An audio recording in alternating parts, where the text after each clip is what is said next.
समझता है कि हम जो है संदीपनी ऋषि नहीं है और ये सब बैठा हुआ कुल द्वापर त्रेता का स्टूडेंट नहीं है ना। सीधी सी बात है। इस कलयुग का मुख्य उद्देश्य, लाइव नहीं करेगा, रुको, है ना। इस कलयुग का मुख्य उद्देश्य है पैसा कमाना। उस समय भी शिक्षा दी जाती थी, कर दिए, अच्छा ठीक है चलो। उस समय भी शिक्षा का मूल उद्देश्य था ज्ञान देना, ताकि समाज में ज्ञान। अभी इस भौतिकवादी युग में शिक्षा का मूल उद्देश्य रह गया है धन अर्जित करना। अगर आप पीएचडी करके और आप जॉब नहीं करते हैं, पैसा नहीं कमाते हैं, आप सबसे निकम्मे। सबसे पहले तो समाज छोड़ दीजिए, आपका घर ही आपका तिरस्कार कर देगा, आपका फैमिली ही, कि आदमी ठीक नहीं है, कि कमाता नहीं, कोढ़ी है, ये है वो है, 10 तरह का बयान देगा। और अगर आप, बिहार में तो मानसिकता है ना कि भाई चलो सरकारी जॉब हो जाए। आप पढ़ के अगर 2 लाख रुपए महीने कमा रहे हैं तो आप घर के लिए अच्छे हैं, समाज के लिए अच्छे हैं, पूरे रिलेटिव के लिए अच्छे हैं।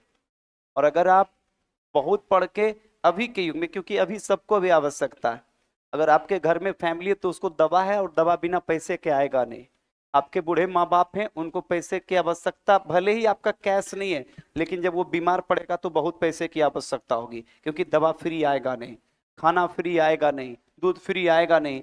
तो इस भौतिकवादी युग में याद रखेंगे पैसे की अहमियत है। भले लोग, वही लोग बोलता है कि अरे चलो महत्व नहीं है, क्या है वो है, ठीक है, सब कुछ ठीक है, लेकिन क्या अभी अभी ध्यान रखेंगे, अगर आपके पास नौकरी का मूल उद्देश्य क्या है? क्या सरकार, अच्छा इधर बताइए, आप इतने नौकरी करते हैं, उसके बाद सरकार थोड़ा सा तनख्वाह कम कर दे, तुरंत आंदोलन हो जाएगा। 8वां वेतन आयोग में अगर 1 महीने 2 महीने बिहार सरकार देर कर दे तो तुरंत जो है ना, लाठी और डंडा टीचर निकाल देगा। वो ही नहीं समझेगा कि मैं बहुत बड़ा समाज निर्माण के पद पर, मैं बड़ा, है ना, शिक्षक हूँ। कुछ नहीं, शिक्षक बाद में, पहले मर पैसा दे दे, ओकर बाद आगे बात करना, है ना, यही ना। अगर 8वां वेतन आयोग में पैसा नहीं बढ़ता तो टीचर आंदोलन पे उतरते हैं, है कि नहीं है? तो इस भौतिकवादी युग में सदैव ध्यान रखेंगे कि पैसे की अहमियत है, ये मानिए या ना मानिए, है ना। चलिए शुरू करें। ये पीपीटी देर हो गया था, इसलिए कर हम जो है शुरू नहीं कर रहे थे। कितना नंबर से था? 191 से, है ना, 191 से ध्यान रखिएगा। अब 191 से सवाल है, ध्यान रखिएगा, यही से ना। चलिए 191 से ऑनलाइन वाले भी, यूट्यूब वाले फास्ट जुड़िए ताकि शुरू किया जाए सेशन। देखो भाई, सबसे पहले बात करेंगे कि ग्रीष्म ऋतु में हल्की वर्षा के साथ चलने वाली धूल भरी आंधी को कर्नाटक में या केरल में क्या कहते हैं? कर्नाटक में भी, कर्नाटक और केरल दोनों, लेकिन मुख्य रूप से याद रखेंगे केरल और कर्नाटक भी दोनों। केरल और कर्नाटक में इसको क्या बोलते हैं? आम्र वर्षा। क्या बोलते हैं? आम्र वर्षा या मैंगो श्राव। आम्र वर्षा या, तो आम्र वर्षा या मैंगो श्राव का संबंध कहां से है? कहां से? केरल और कर्नाटक। केरल और कहां? तो केरल और कर्नाटक में होने वाले ग्रीष्मकालीन वर्षा को मैंगो श्राव या आम्र वर्षा, मैंगो श्राव या। बिहार में भी ध्यान रखेंगे, इस तरह के आंधी और तूफान की स्थिति होती है और हल्की बूंदाबांदी और बारिश होती है, जिसे याद रखेंगे आम के पौधे को लाभ पहुंचता है। मई और जून महीने में, इसको प्री मानसून भी कहते हैं, याद रखेंगे।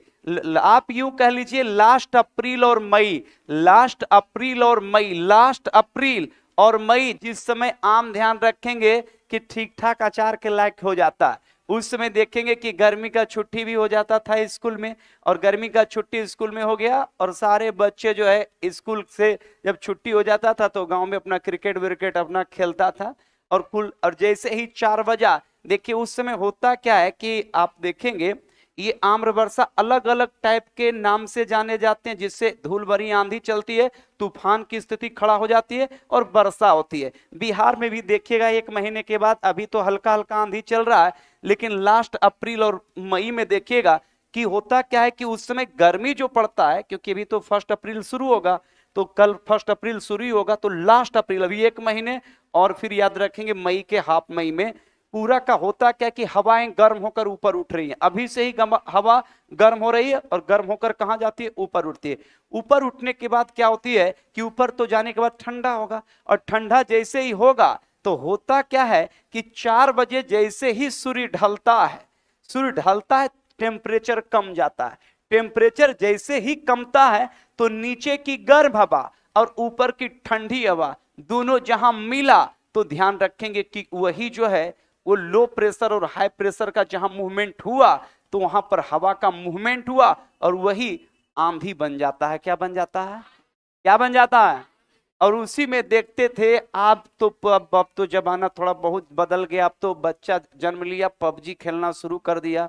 पहले तो गुल्ली डंडा गोली और बैट चलता था, बैट बॉल चलता था।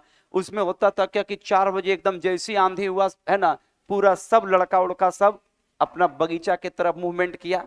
अब बगीचा की तरफ मूवमेंट किया ताकि आम चुन के लाना है, और आम के चुन के लाना है तो वहां तो कुछ है नहीं, झोला पॉलिथीन है नहीं। आम लेने के लिए सबसे बड़ा याद रखेंगे शर्ट था, ये 6 बेटाम है, 6 बॉटम है जिसमें 3 गो है ये नहीं है। पैंट है तो हुक एकदम नॉर्मल स्थिति में है, लेकिन बच्चे को चाहत है आम्र वर्षा। आम्र वर्षा समझिए, आम्र वर्षा जो बिहार में भी वो वर्षा होती है, उस वर्षा हो जाने के बाद गांव में ऐसी मान्यता है कि आम पकना शुरू हो जाता है। और बच्चा जैसे ही आंधी आया हाई अलर्ट पर है और बगीचा के तरफ मूवमेंट है। ध्यान रखेंगे पीछे से आंधी आ रहा है, आगे बच्चा दौड़ गया, लेकिन याद रखेंगे आंधी की गति तेज है। धूल भरी आंधियां इतना होता था, आप लोग को भी बचपन में याद होगा कि वो धूल भरी आंधी से ध्यान रखेंगे पूरा धूल आंख में पड़ गया, लेकिन फिर भी बच्चा का पहला टारगेट है बगीचा का आम, है ना, बगीचा का आम। धूल पड़ने के साथ ना कुछ दिखते हुए भी बच्चा भाग रहा है।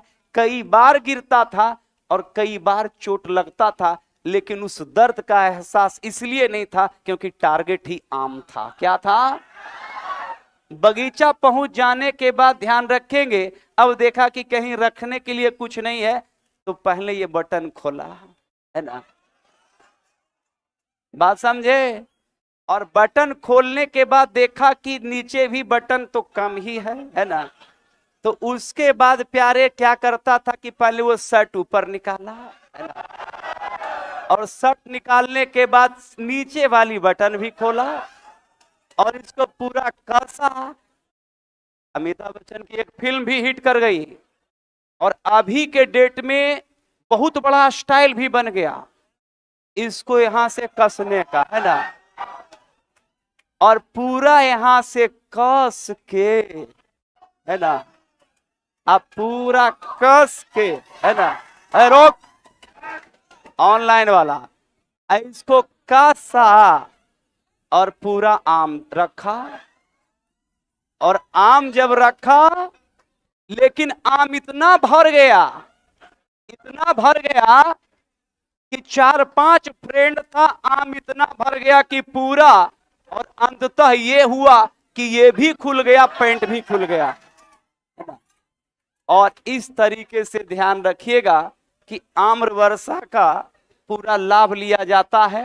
तो अलग अलग जगहों पर अलग अलग नाम से जाना जाता है। और इस वर्षा को बिहार में भी ये वर्षाएं होती हैं, ध्यान रखिएगा, बिहार में भी ये वर्षाएं होती हैं, है ना। अब पूरा फाइट चलता था अपने मित्र में, बचपन में याद कीजिए बगीचे में पूरा फाइटिंग भी चलता था, है ना।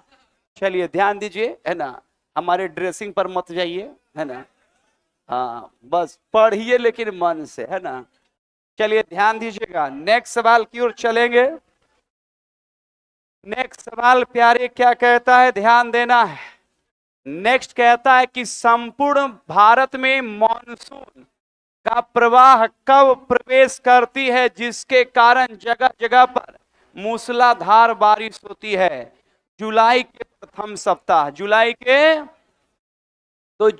के प्रथम सप्ताह की अगर बात करेंगे तो जुलाई के प्रथम सप्ताह में प्यारे ध्यान रखिएगा वर्षाएं होती हैं पूरे भारत में। कहां पे भाई, पूरे भारत।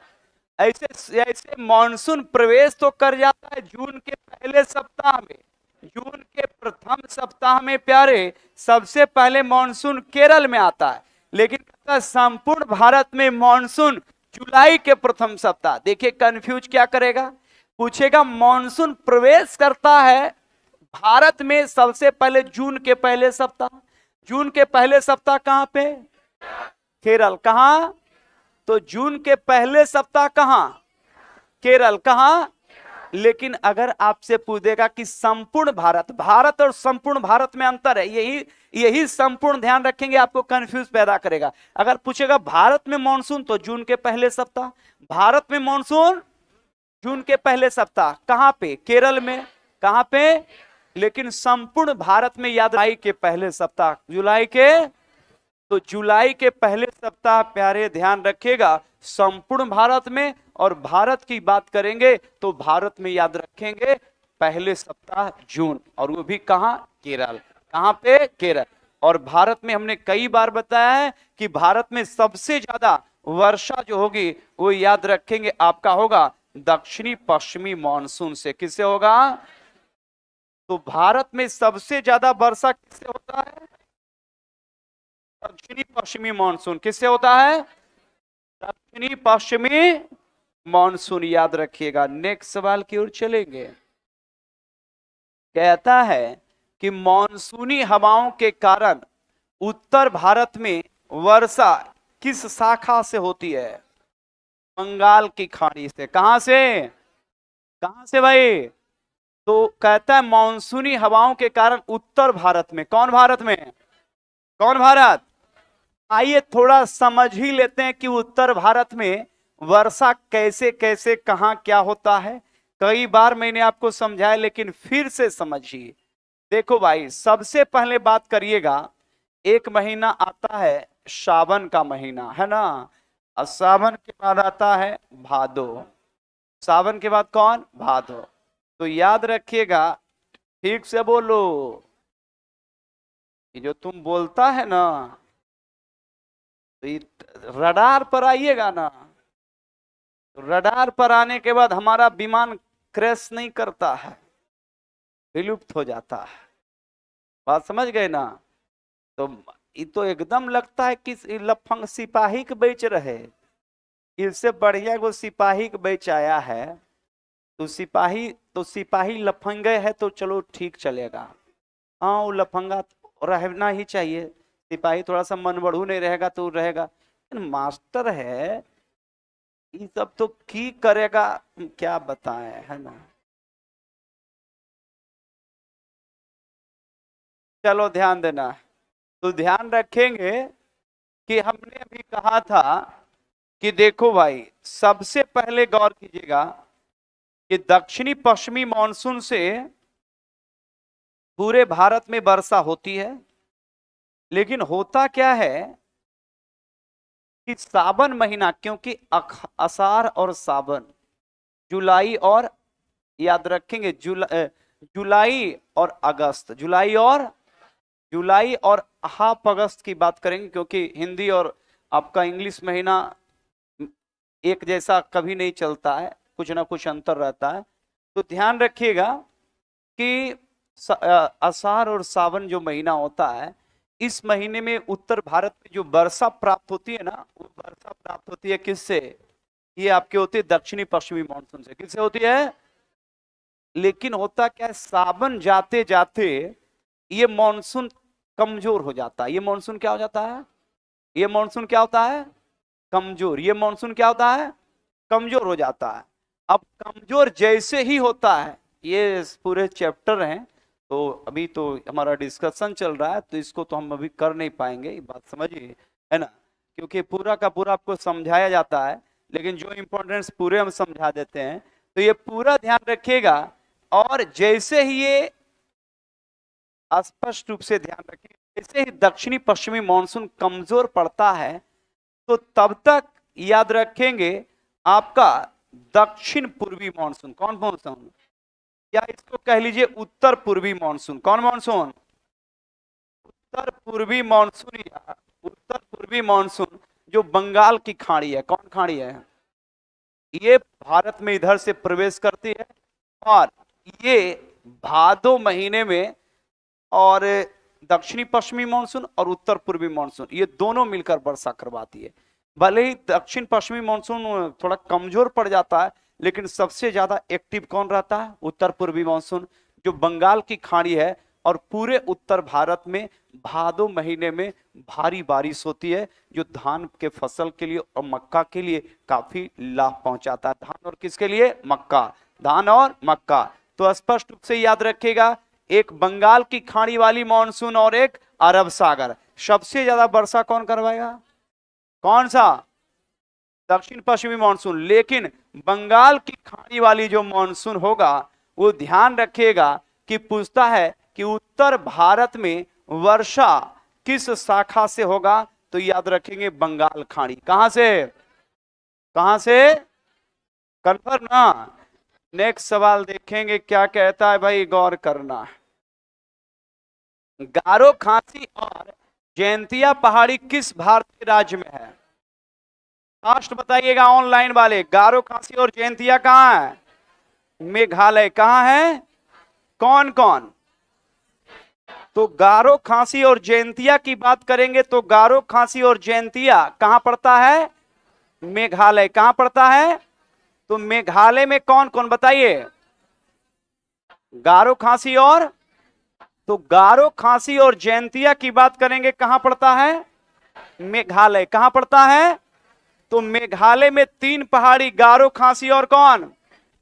और खांसी पर ही है दुनिया का सबसे अधिक वर्षा वाला जगह। कौन? मासिन राम। कौन सा? मासिन राम के अलावे चेरापूंजी। कौन सा? कौन सा? चेरापूंजी। कौन सा? और इसी पर बसा है मेघालय की राजधानी शिलोंग। मेघालय की राजधानी, तो बताइए मेघालय की राजधानी शिलोंग। कौन सा? किस पहाड़ी पे? खांसी। दुनिया में सबसे ज्यादा वर्षा मासिन राम। क्लियर? और ज्योग्राफी से आप लोग का सवाल उबाल बनता है घर में, ऑनलाइन वाला यूट्यूब वाले बोलिएगा। अब बनेगा तो प्रीवियस ईयर बीपीएससी का, चूंकि टीचर बहाली तो इधर से आया 2-3 साल से, है ना, लेकिन इसके इसी पैटर्न के बीपीएससी प्रीवियस ईयर आपके घटना चक्र में भी रहता है। एक बुक आता है ना, सेम पैटर्न है और वही पैटर्न फॉलो भी कर रहा है। चूंकि बीपीएससी ले रहा है तो वही पैटर्न फॉलो कर रहा है। तो वो किताब रखिएगा ना, तो मैं दावे के साथ कह सकता हूं कि जितना हम पढ़ा रहे हैं, जो जो चैप्टर हम कवर करवा रहे हैं, उसका 90+ क्वेश्चन आपको बनेगा। जितना हम सुना रहे हैं, जितना आपको हम डिस्कशन करवा रहे हैं, क्योंकि सब्जेक्ट तो हम पढ़ा नहीं रहे हैं, सब्जेक्ट तो नहीं पढ़ा रहे हैं, डिस्कशन करवा रहे हैं। फिर भी डिस्कशन में हम फुल्ली सोचते हैं कि पूरा फाउंडेशन टाइप का हम, और फाउंडेशन टाइप का सब चीज हो रहा है भी आपका। ये नहीं कि हो रहा है कि नॉर्मल केवल डिस्कशन हो गया। आपको उतना पढ़ाया जा रहा है जो कि जिससे कि आपका लगभग क्वेश्चन कवर हो रहा है। ये कवर हो रहा है कि नहीं हो रहा है, ये तो पता आप लगाएंगे। हम कोई भी चीज आपको दिए तो आप चखेंगे तब ना आपको स्वाद पता चलेगा। तो हम तो दे रहे हैं, लेकिन वो पता तब करेंगे जब आप सेट प्रैक्टिस करेंगे, सेल्फ सेट प्रैक्टिस भी करेंगे। यहाँ का भी सेट प्रैक्टिस का रिवीजन 1 to 5, 6 to 8 चल रहा है। चल रहा है कि नहीं चल रहा है? कौन एप्लीकेशन पर है?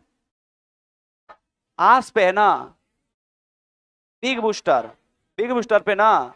तो बिग बूस्टर पर यूट्यूब वाले भी, जो भी हमारे स्टूडेंट्स हैं, वहां बिग बूस्टर एप्लीकेशन डाउनलोड कीजिए। वहां पर, यहाँ पर पूरे SCRT हम वन लाइनर पढ़ा रहे हैं। वहां पर आप जाकर आप सेट प्रैक्टिस भी कर सकते हैं, और पूरा सेट प्रैक्टिस बाजाबते हम लोग करवाते भी हैं। और एक ड्यूरेशन इसलिए हम रखते हैं, अब देखिए 100 क्वेश्चन है तो 100 क्वेश्चन हम 5 घंटे में भी डिस्कशन करा सकते हैं, मेरी मर्जी है। हम 10 घंटे में भी करवा सकते हैं, लेकिन एक लिमिट टाइमिंग से हम अभ्यास इसलिए करवाते हैं सब टीचर, क्योंकि आपका एग्जाम 2 घंटा में होना है। और हम ही अगर आपको अभ्यास अगर 5 घंटा लेकर चलेंगे, 8 घंटा लेकर चलेंगे, या 3 घंटा कर देंगे, तो ऑटोमेटिक है कि एक अभ्यास का जो मापदंड समय का है, उसमें आप गड़बड़ा जाएंगे। इस लेकर 1 to 5 हो या 6 to 8 हो, इसमें पूरा कोशिश रहता है कि समय ड्यूरेशन भी हम लोग उसी के लेवल में रखें जो आपके एग्जाम में समय दिया जाता है। अगर आपको 100 मीटर का हम रनिंग करवा रहे हैं तो कोच होने के नाते तो हम चाहेंगे ना कि 100 मीटर का ट्रैक पर ही आपका अभ्यास हो। आपको हम 10,000 मीटर का दौड़ करवा रहे हैं, वो कभी फायदा नहीं होगा, है ना। तो ये स्पष्ट रूप से याद रखेंगे कि वहां पर आपको जो अभ्यास करवाया जाता है वो अभ्यास आप कीजिए। क्वेश्चन देखना और उसमें 2-4 डिस्कशन 5 डिस्कशन आपको मिलेगा ही, और वो मिलने के बाद वो धीरे धीरे धीरे धीरे आपके पास स्टोरेज होता है। कोई भी चीज एक दिन के में नहीं होगा, आपको अभ्यास निरंतर करना पड़ेगा, है ना। तो जब भी आप लोग देखिए, और टेस्ट भी उसका चलता है, तो टेस्ट पेपर मारिए। जितना आप अभ्यास करेंगे क्वेश्चन आंसर का और यहाँ पढ़ाया जा रहा है, तो मैं दावे के साथ कह सकता हूं कि आपको, हाँ नया है शुरू है तो आपको थोड़ा सा लगेगा, लेकिन जैसे जैसे आपके अंदर सब कुछ का स्टोरेज होना शुरू होगा, आपका कॉन्फिडेंस बढ़ता चला जाएगा और आपको एक दिन ऐसा लगेगा कि नहीं बहुत अच्छा ठीक है। क्योंकि देखिए शुरू में है कि 40 नंबर बनता तो लोग हतोत्साह हो जाते हैं, तो 40 आपके साथ नहीं है, वो 80 नंबर जो जा रहा है उसका भी पहले 30 ही नंबर बनता था, लेकिन वो 2-3-4-5 महीना 6 महीना से है, तो उसका तो थोड़ा सा आपको टाइमिंग लगेगा ही। तो बस कंटिन्यू कीजिए, एप्लीकेशन पर भी जाकर चेक कीजिए, देखिए पढ़िए, और फिर टेस्ट होता है तो उसको भी दीजिए, है ना। चलिए, तो गारो खासी जयंतिया की बात करेंगे तो कहां पड़ता है? मेघालय। कहां पड़ता है? मेघालय। याद रखिएगा। नेक्स्ट सवाल की ओर चलेंगे भाई, क्या कहता है ध्यान रखिएगा। कहता है कि गारो खांसी और जयंतिया नामक पहाड़ी से टकराकर मेघालय के आसाम घाटी में भारी वर्षा, कहता है किस कारण होती है? बंगाल की खाड़ी। कौन खाड़ी? बंगाल की खाड़ी मानसून, याद रखेंगे, पहुंचता है मेघालय। कहां पहुंचा? हमने आपको पहले समझा दिया था कि मेघालय के मासिन राम में ही वर्षा क्यों, तो हमने आपको कहा था कि बंगाल की खाड़ी से मानसून जाता है। मानसून कहां से जाता है? और बंगाल की खाड़ी से जब मानसून जाता है तो वो मेघालय पहुंचता है। कहां पहुंचता है? मेघालय में जब पहुंचता है तो 3 पहाड़ी है, एक तरफ गारो, बीच में खासी और बगल में जयंतिया। जब वहां मानसून पहुंचता है तो याद रखेंगे, मानसून जब बंगाल खाड़ी से मेघालय पहुंचता है तो तीनों पहाड़ी के बीच में वो ब्लॉक हो जाता है, बंद हो जाता है, जिस कारण बादल जो है ना तो वो आगे बढ़ पाता है, ना तो वो पूरब की ओर जा सकता है, ना तो वो पश्चिम की ओर जा सकता है, और विपरीत तो जा ही नहीं सकता है क्योंकि वो प्रकृति के नियम के खिलाफ हो जाएगा, है ना। जब मानसून, याद रखेंगे कि विपरीत स्थिति में जाना शुरू हो जाएगा तो प्रकृति के नियम अनुसार याद रखेंगे कि वो खिलाफ हो जाएगा। अब होता क्या है कि वही मानसून खासी पहाड़ी के ढाल के सहारे ऊपर उठ जाता है, और ऊपर जैसे ही उठा तो वहां पहले से बहुत बादल मौजूद था, और एक कम जगह में बहुत ज्यादा मानसून और बादल के पहुंच जाने के कारण मानसून ऊपर उठता है, बादल ऊपर उठता है, और बादल जैसे ही ऊपर उठता है बहुत तेजी से मूसलाधार बारिश होती है, और इस लेकर दुनिया में सबसे ज्यादा, याद रखेंगे, 1100 सेंटीमीटर से अगर अधिक वर्षा अगर कहीं होती है तो वो मेघालय के मासिन राम में होता है, जो बंगाल की खाड़ी मानसून से प्राप्त होता है। और इसके लिए याद रखेंगे 3 पहाड़ियां जिम्मेदार है, गारो, खासी और जयंतिया। गारो, खासी और गारो, खासी कहां पे? मेघालय। कहां पे? कंफर्म ना? तो ये ध्यान रखिएगा कि बंगाल की खाड़ी की जो मानसूनी शाखा से ही दुनिया में सबसे अधिक वर्षा वाला जगह मासिन राम। कौन सा? भारत में अधिकतम वर्षा 85% तक किस मानसून के कारण होता है? कई बार मैंने बताया था कि भारत में सबसे ज्यादा, तो भारत में सबसे ज्यादा ध्यान रखिएगा वर्षा किसके कारण होता है? दक्षिणी पश्चिमी मानसून। और दक्षिणी पश्चिमी मानसून ऑनलाइन वाले, यूट्यूब वाले कमेंट कीजिएगा, दक्षिणी पश्चिमी मानसून सबसे पहले कहां पहुंचता? केरल। कब पहुंचता है? जून के प्रथम सप्ताह, जून के तो जून के प्रथम सप्ताह की बात करेंगे, मॉनसून केरल पहुंचता है। कहां पहुंचता है? और उस मॉनसून का नाम क्या है? दक्षिणी पश्चिमी मॉनसून। क्या नाम है? लेकिन अगर पूछ देगा लौटता हुआ मॉनसून कौन, तो लौटता हुआ मॉनसून तमिलनाडु के कोरोमंडल, तमिलनाडु के, तो तमिलनाडु के कोरोमंडल तट पर लौटते हुए मॉनसून से, किस मॉनसून से? तो लौटते हुए मॉनसून से वर्षा तमिलनाडु के किस तट पे? कोरोमंडल। क्लियर? याद रखिएगा। नेक्स्ट सवाल की ओर चलेंगे। नेक्स्ट सवाल, किस मॉनसून के कारण भारत के प्रायद्वीप के पूर्वी तट पर, देखो वही सवाल आ गया है, उत्तर पूर्वी मॉनसून, कौन मॉनसून? या लौटता हुआ मॉनसून? उत्तर पूर्वी मॉनसून या लौटता हुआ मॉनसून? उत्तर पूर्वी मॉनसून या, तो उत्तर पूर्वी मॉनसून या लौटता हुआ मॉनसून से प्रायद्वीप भारत के किस तट पे? पूर्वी तट। और पूर्वी तट में भी एक खास तट है प्यारे, कोरोमंडल। कौन? और ये तो सबको पता है कि कोरोमंडल तट कहां है। कहां? तो याद रखेंगे, प्रायद्वीप या दक्षिण भारत के किस तट पे? पूर्वी तट। कौन तट? पूर्वी तट के भी किस भाग पे? किस तट पे? कोरोमंडल तट पर लौटता हुआ मॉनसून, कौन मॉनसून? या उत्तर पूर्वी, या, तो उत्तर पूर्वी मॉनसून को ही क्या कहते हैं? और इसी लौटता हुआ मॉनसून को निर्वर्तित मॉनसून भी कहते हैं। क्या कहते हैं? कौन मॉनसून? कंफर्म ना? नेक्स्ट सवाल की ओर चलेंगे। क्या कहता है? कहता है भाई, कहता है कि जाड़े में तमिलनाडु के तटीय भागों में वर्षा का क्या कारण है? बताइए। उत्तर पूर्वी मॉनसून। कौन मॉनसून?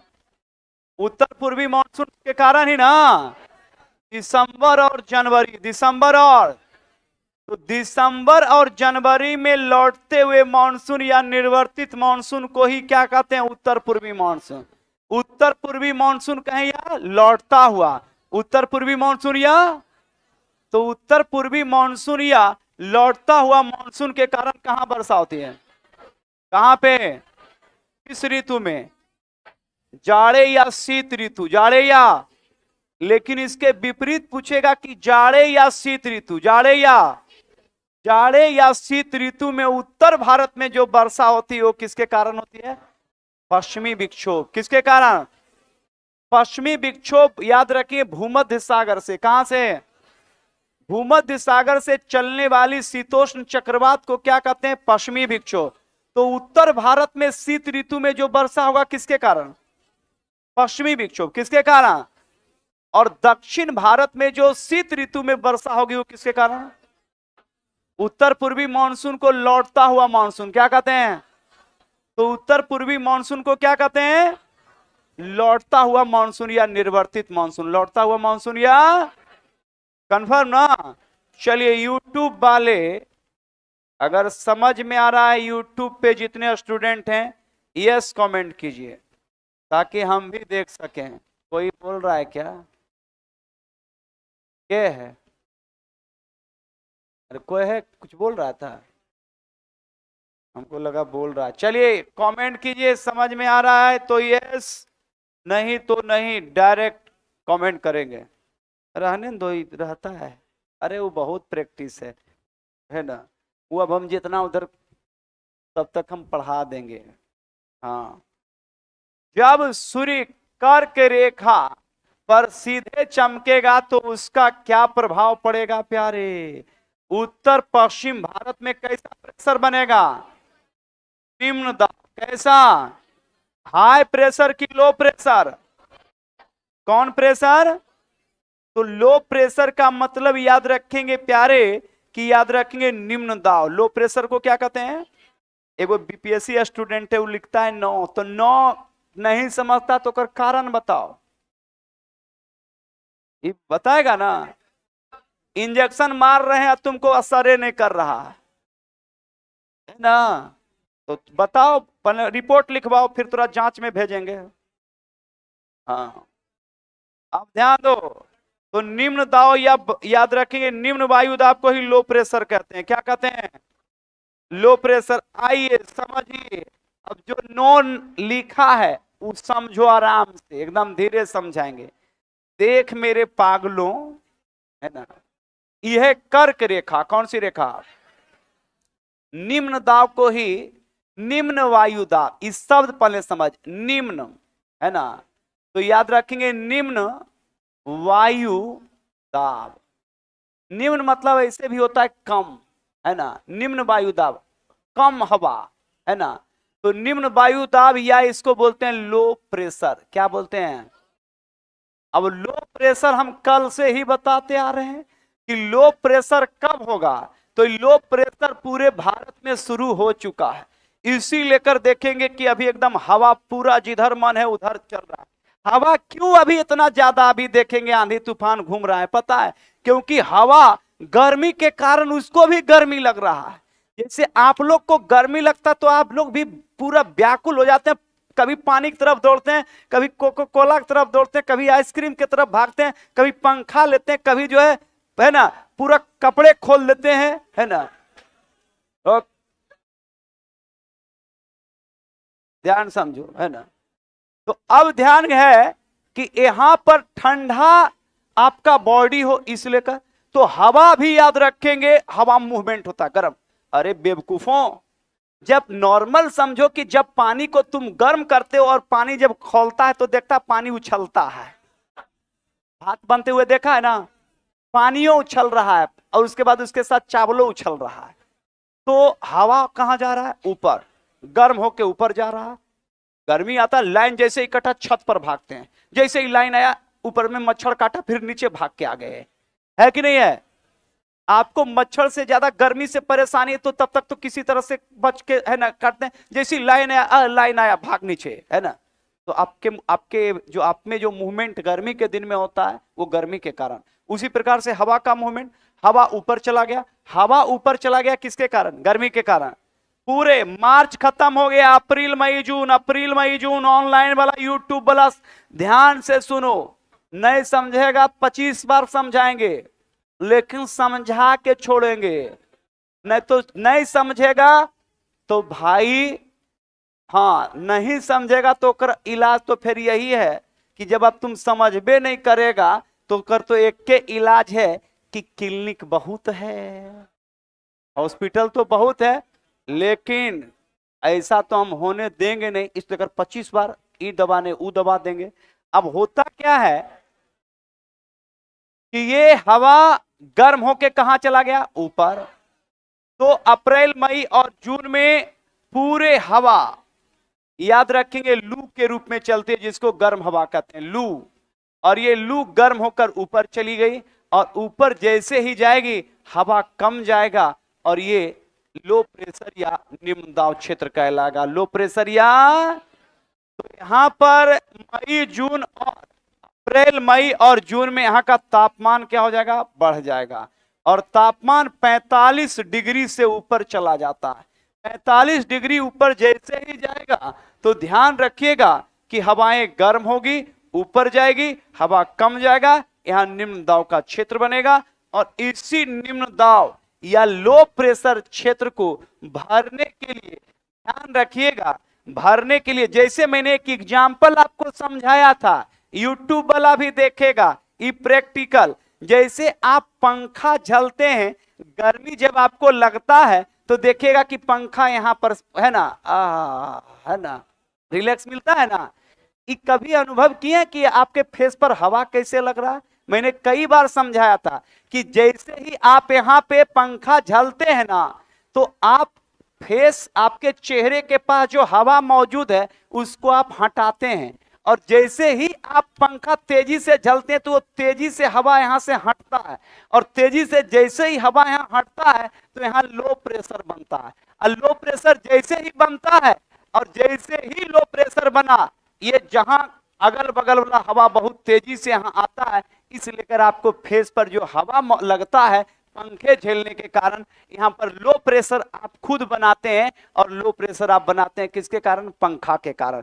पंखा क्या करता है? यहाँ पर आपको लो प्रेशर बनाया, क्यों? क्योंकि आपने यहाँ को हवा को हटा दिया, हवा जैसे ही हटा यहाँ लो प्रेशर बना, और लो प्रेशर जैसे ही बना अगल बगल हाई प्रेशर है, यहाँ चेहरे के पास लो प्रेशर रहता, तेजी से हवा पहुंचता है। इसलिए लेकर आपको गर्मी के दिन में पंखे से जो हवा लगता है उसमें भी हाई प्रेशर और लो प्रेशर का फैक्टर है, लेकिन यहाँ पर टेम्परेचर के कारण लो प्रेशर बनता है, और फिर यहां पर दोनों तरफ से हवा का जो मूवमेंट होता है वो हाई प्रेशर से किधर जाता है? Low pressure. हाई प्रेशर से लो प्रेशर की तरफ, ये ध्यान रखिएगा। नेक्स्ट सवाल की ओर चलेंगे तो याद रखिएगा आंसर हो जाएगा उत्तर पश्चिम भारत में निम्न वायुदाब। निम्न वायुदाब का मतलब लो प्रेशर, याद रखिएगा। नेक्स्ट सवाल, विश्व में सबसे अधिक वर्षा किस स्थान पर होती है भाई? कहां पे? तो चलिए फास्ट बताएंगे कि विश्व में सबसे ज्यादा वर्षा, तो ये ध्यान रखिएगा, तो विश्व में सबसे ज्यादा वर्षा जो होती है वो कहां होती है? मासिन राम। चलिए एक बार ऑनलाइन वाले यूट्यूब वाले बताएंगे विश्व में सबसे अधिक वर्षा कहां? मासिन राम मेघालय। किस पहाड़ी पे? खांसी। किस पहाड़ी पे? खांसी। याद रखिएगा मई महीने में पश्चिम बंगाल में चलने वाली धूल भरी आंधी को क्या कहते हैं? काल बैसाखी। क्या कहते हैं? तो काल बैसाखी ग्रीष्म ऋतु में, किस ऋतु में? ग्रीष्म ऋतु में बंगाल में चलने वाली धूल भरी आंधी के साथ जो आंधी चलती है और जिसके कारण वर्षा भी होती है, जिसे पश्चिम बंगाल में काल बैसाखी। पश्चिम बंगाल में बताइए, आसाम में इसको क्या कहते हैं भाई? चाय वर्षा। क्या कहते हैं? तो बताइए ग्रीष्मकालीन प्री मानसून से होने वाले वर्षा को आसाम में क्या कहते हैं? कौन वर्षा? कौन वर्षा? चाय वर्षा। कौन वर्षा? जबकि प्यारे अभी मैंने बताया था केरल। कौन सा? केरल में आम्र वर्षा। कौन वर्षा? कौन वर्षा? आम्र वर्षा। कौन वर्षा?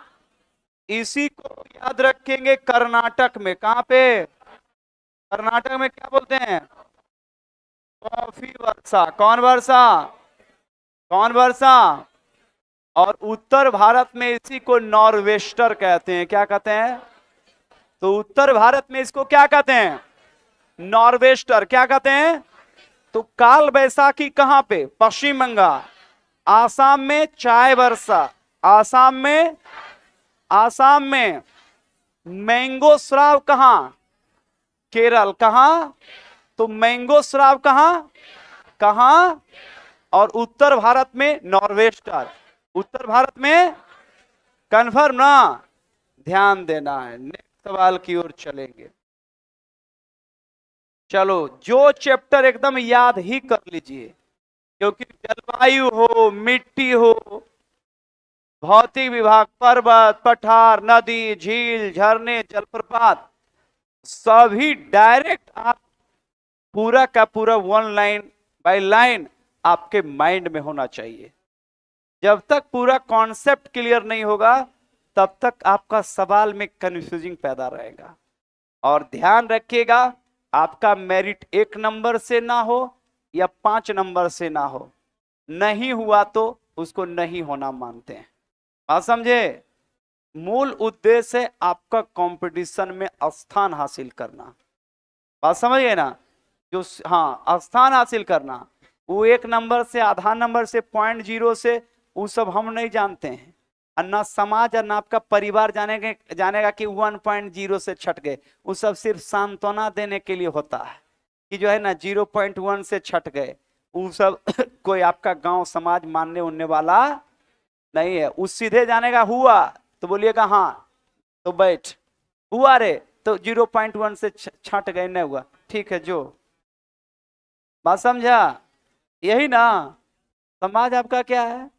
हुआ तो बैठ, 0.1 से जैसी पूछा कि 0.1 से छट गए तो बोलेगा की हुआ बोलना, तो नहीं हुआ चल जो निकल, जब होबे ने किया तो जा तू काहे लाया है। यही ना? तो ये ध्यान रखिएगा कि सबसे पहला कि होना, अगर 1 नंबर हो या 5 नंबर, उससे कोई भी लेना देना नहीं है, इस बात का ध्यान रखिएगा। हाँ, अरे लौंडा, तो केरल और कर्नाटक तो दोनों एक ही जगह है, तो कर्नाटक में स्पेशलाइज कॉफी वर्षा होता है। था थोड़ा समझाते हैं। देखो, ऑनलाइन कमांडो, ऑफलाइन में वो मरीज आ गया था, इसको वेंटिलेटर पर दे रहे हैं, है ना। देखो, अब उस तरह का पेशेंट आएगा तो उसको समझाना पड़ेगा। केरल, ऐसा थोड़े, हम तो 100 बार बता रहे हैं कि मानसून आएगा झारखंड में, उसके बाद की बोलेगा बिहार है, उधर शराबबंदी है इसलिए के मत जाओ, पुलिस पकड़ लेगा। अरे प्यारे, राज्य का तो बंटवारा हमने किया भाषा के आधार पर, उसका टेम्परेचर पक्षी पशु पक्षी पेड़ पौधे से क्या लेना देना है? आदमी ने पुलिस रोकेगा झारखंड बॉर्डर पर कि शराब लेके जा रहा है। अब बोलेगा कि कौआ मैना तोता झारखंड से बिहार आए जाए कोई मतलब है? मानसून आए जाए कोई मतलब है? कोई मतलब नहीं है। तो वर्षा तो हमने कहा कि आम्र वर्षा केरल में तो होता ही है, लेकिन केरल एक बगल में कौन है, तो वहां की बोलेगा नहीं जाएंगे इधर, ऐसा थोड़े होता है। तो आम्र वर्षा केरल और कर्नाटक दोनों, केरल और कर्नाटक, केरल और कर्नाटक, कर्नाटक वाला जो एरिया कुछ बड़ा है, तो ये स्पेशलाइज यहां पर होता है कॉफी वर्षा। कौन वर्षा? कौन वर्षा? कौन वर्षा? कॉफी वर्षा। तो कॉफी वर्षा केवल कहां? कॉफी वर्षा कर्नाटक। कॉफी वर्षा, कॉफी वर्षा जैसे मेरे नालायकों, जूट बंगाल और बिहार दोनों में होता है ना, बिहार और बंगाल जूट होता है ना, जबकि लीची क्या केवल कहां होता है? बिहार। लीची कहां? बिहार में ना। तो वही बात है यहां पर कि आम्र वर्षा केरल में ज्यादा होता है और इसके तटीय भाग कर्नाटक में भी हो जाता है। तो ये दोनों ऑप्शन आपको याद रखना पड़ेगा। लेकिन कॉफी वर्षा ये केवल कहां होता है? कर्नाटक। कॉफी वर्षा, कॉफी वर्षा कंफर्म, ध्यान रखना। नेक्स्ट सवाल की ओर चलेंगे। जब तक नहीं समझेगा आगे बढ़वे नहीं करेंगे। एक पागल अगर है तो उसको सुधार के भेजेंगे, बात समझे। एक वो नहीं समझा तो काहे नहीं समझा, उस पर काम होगा। अगर बीच में कोई हो हा नहीं करेगा, नहीं समझेगा डायरेक्ट पूछेगा, बात समझा। हाँ, उसमें एकदम आपको कोई टेंशन नहीं है। नहीं समझने के बाद आप डायरेक्ट पूछिए कि यहाँ पर दिक्कत है, इन्हें बैठल नहीं रहना, फिर मामला गड़बड़ा जाएगा। अब ध्यान दो भाई, उत्तर पश्चिम भारत में शीतकाल में वर्षा का क्या कारण है बताओ? कौन भाई? पश्चिमी विक्षोभ। कौन विक्षोभ? अब बताओ, पश्चिमी विक्षोभ कहां से चला था? भूमध्य सागर। कौन सागर? अब बताओ भाई, भूमध्य सागर में जो वर्षा होती है वो शीत ऋतु में होती है कि नहीं? तो बताओ, भूमध्य सागरीय क्षेत्र में जो वर्षा होती है वो किस ऋतु में? शीत ऋतु में। और उत्तर भारत में भी याद रखेंगे, उत्तर भारत में शीत ऋतु में ठंडा पड़ता है कि नहीं पड़ता? तो बताइए, यही पश्चिमी विक्षोभ भूमध्य सागर से, पश्चिमी विक्षोभ भूमध्य सागर से पहुंच जाता है कहां? उत्तर भारत। कहां पहुंच जाता है? उत्तर पश्चिम भारत। चूंकि उत्तर पश्चिम भारत में पंजाब हरियाणा यूपी बिहार सब आ जाता है। उत्तर पश्चिम भारत में पश्चिमी विक्षोभ के कारण याद रखिए पूरे शीत ऋतु में वर्षा होती है, जो रबी फसल को लाभ पहुंचाता है। रबी फसल को क्या पहुंचाता है? किस फसल को? किस फसल को? तो रबी फसल को लाभ पहुंचाता है कौन भाई? पश्चिमी विक्षोभ। कौन? तो पश्चिमी विक्षोभ के कारण पूरे उत्तर भारत में शीत ऋतु में वर्षा होती है। किस ऋतु से? और शीत ऋतु में जो वर्षा होती है किसके कारण? पश्चिमी विक्षोभ। पश्चिमी विक्षोभ कहां से चला? कहां से चला? कहां से चला? कौन सा? कौन सा? तो पश्चिमी विक्षोभ कहां से चलेगा भाई? भूमध्य सागर से। कहां से? कंफर्म ना? अब आगे देखिएगा, आगे कहता है भाई, गौर कीजिएगा यहाँ पे, कहता है कि ग्रीष्म ऋतु में कौन सा स्थानीय तूफान जो कहवा की खेती के लिए उपयोग होता है? फूलों की बौछार। कौन बौछार? ब्लॉसम श्रावर। कौन सा? इसे चेरी ब्लॉसम या ब्लॉसम श्रावर कहते हैं। इस इको कॉफी वर्षा कहते हैं। क्या वर्षा कहते हैं? कॉफी वर्षा। कौन वर्षा भाई? Cherry blossom, cherry blossom, coffee वर्षा या फूलों वाली बौछार। कौन बौछार? तो फूलों वाली बौछार, चेरी ब्लॉसम या कॉफी वर्षा। याद रखेंगे कर्नाटक में ग्रीष्म ऋतु में, गर्मी में ग्रीष्म ऋतु में होने वाली है प्री मानसून वर्षा, जो कॉफी के फसलों को लाभ पहुंचाता है, जिससे भारत की अर्थव्यवस्था मजबूत होती है। तो इस लेकर कर्नाटक में इसे कॉफी वर्षा, कर्नाटक में इसे क्या कहते हैं? कर्नाटक में या फूलों वाली बौछार। कौन बौछार?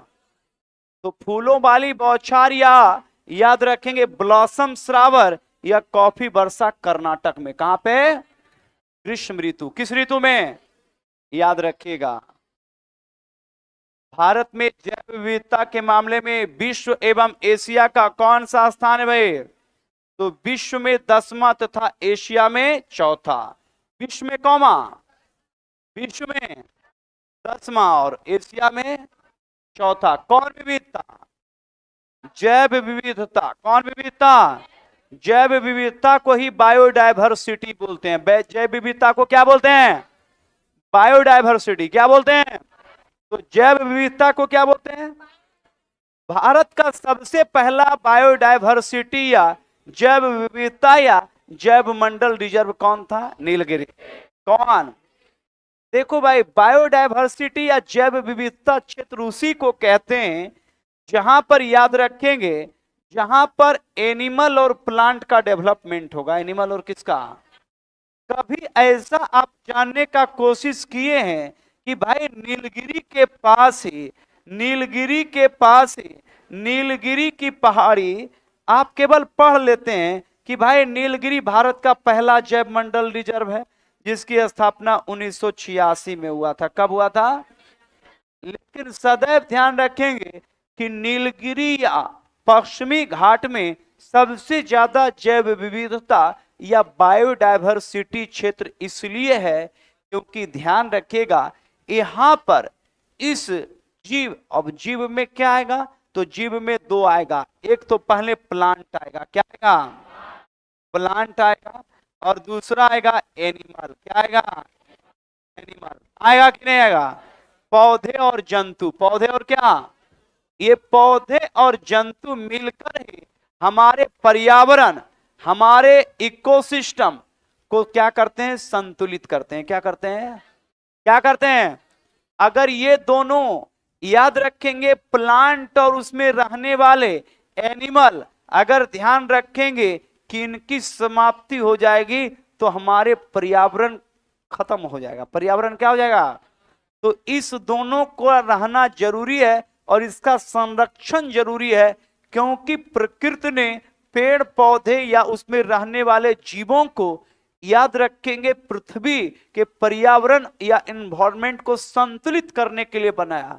लेकिन हम मानव लगातार अपने डेवलपमेंट, अपने विकास के लेकर जंगलों का ह्रास किया, जंगलों को नुकसान पहुंचाया, जंगलों को काटा, जिससे पर्यावरण असंतुलित हुई और जिसके कारण ध्यान रखेंगे दुनिया के सामने वैश्विक तापमान बढ़ा, जलवायु परिवर्तन हुए, गर्मी बहुत बढ़ गया, वर्षा कम गया, ठंडा में ठंडा कम पड़ रहा है और जलवायु और मौसम परिवर्तन से वनस्पति पर प्रभाव पड़ेगा, पेड़ पौधे पर प्रभाव पड़ेगा।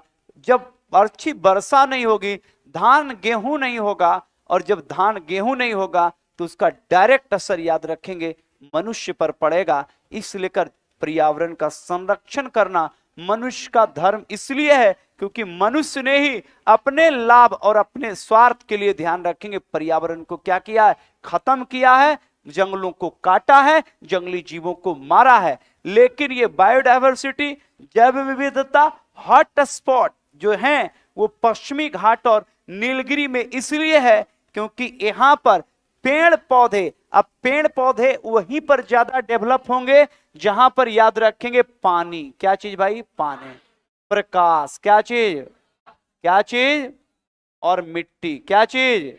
तो पानी, प्रकाश और मिट्टी की उपलब्धता जहां बेहतर होगी वहां पर ध्यान रखिएगा कि वहां पर पेड़ की कोई कमी, वहां पर खूब घने जंगल उगेंगे।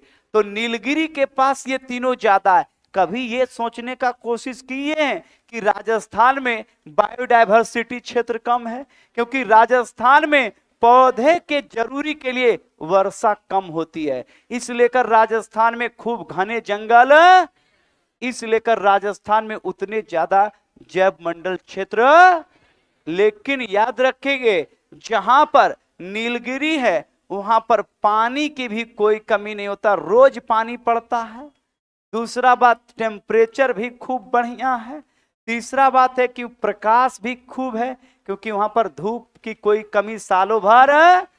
यहाँ तो जाड़े में 4 महीने धूप की कमी हो जाती है, तो धूप की कमी नहीं होगी, पानी की कमी नहीं होगी, मिट्टी अच्छी होगी। तो बताइए प्लांट का डेवलपमेंट होगा कि नहीं होगा? और प्लांट जब खूब, याद रखेंगे, बढ़ेंगे तो वहां पर शाकाहारी एनिमल, जंगल में रहने वाले जीव आएंगे, मांसाहारी एनिमल आएंगे और बनेगा एक बहुत बड़ा जैव मंडल क्षेत्र जिसको बायोस्फीयर रिजर्व कहते हैं। तो वो होगा नीलगिरी। कौन होगा? कौन होगा? कंफर्म ना? तो वो ध्यान रखिएगा, होगा नीलगिरी। कौन होगा? क्लियर ना? यूट्यूब वाला, यूट्यूब में जो भी लड़का है वो क्लास करो। ये जो तुम एक दूसरे के चक्कर में रहता है ना, तो इनकाउंटर करेंगे ना, ये अनियमितता करता है। इसको हम टेक्निकल टीम को बोलेंगे कि वहां पर उसको ब्लॉक किया जाए, है ना। ये लिखता है कैसी हो, बहुत खराब, छोटा, पढ़ने का है नहीं, जान रहा है कि 2 लाख रुपया कमाने वाला आदमी ड्राम में जा रहा है। आई छोटा, अभी नौकरी नहीं लगा है तो तुम तो कहां जाएगा, तिरपाल में समेट देगा, है ना। जब 2 लाख रुपया वाला कैसी हो, कैसी हो, बहुत खराब है, जब जान रहा है समय खराब बीत रहा है, अब तब भी लोग का ध्यान में नहीं है ना। लंदन से आया था उसका बर्थडे मनाने के लिए, चला गया बोरा में, है ना, ड्राम में। तुम तो जो है बिहारों में कमा रहा है, तो तुम्हारा की दशा होगा, समझ रहा है ना।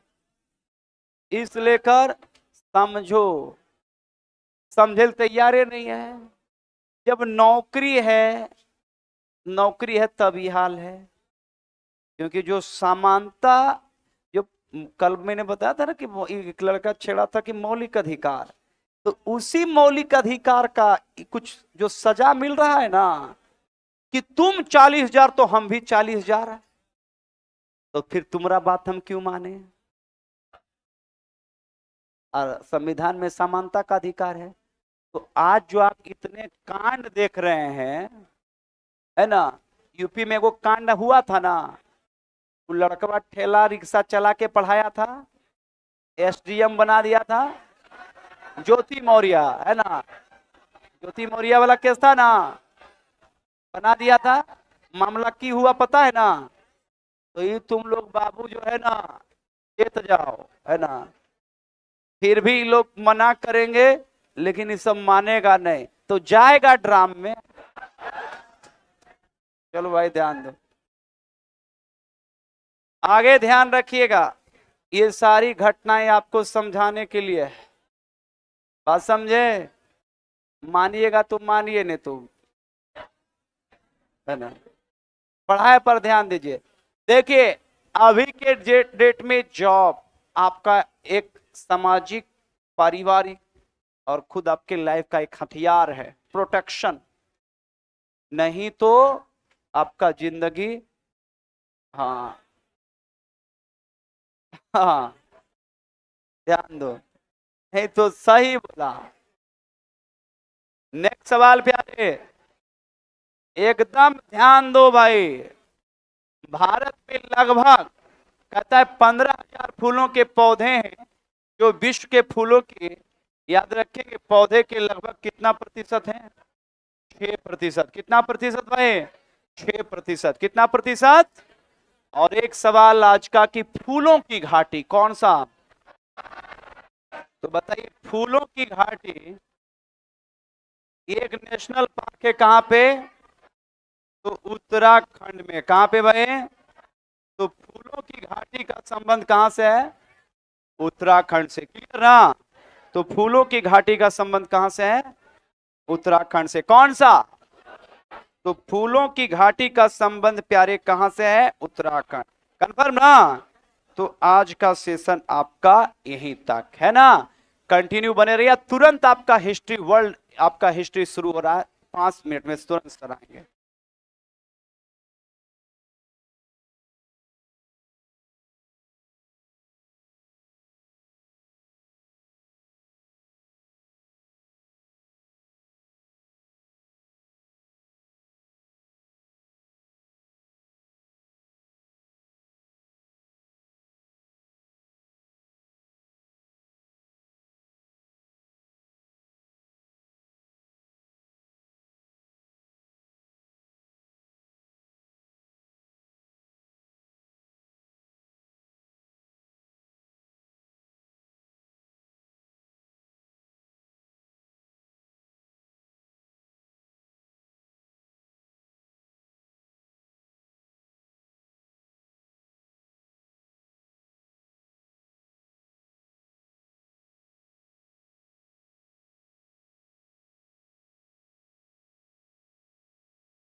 हेलो, सभी को गुड आफ्टरनून।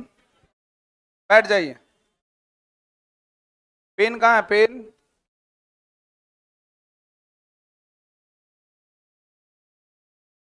पेन और रिमोट डेली बोलना पड़ेगा, ला के रखा कीजिए सर।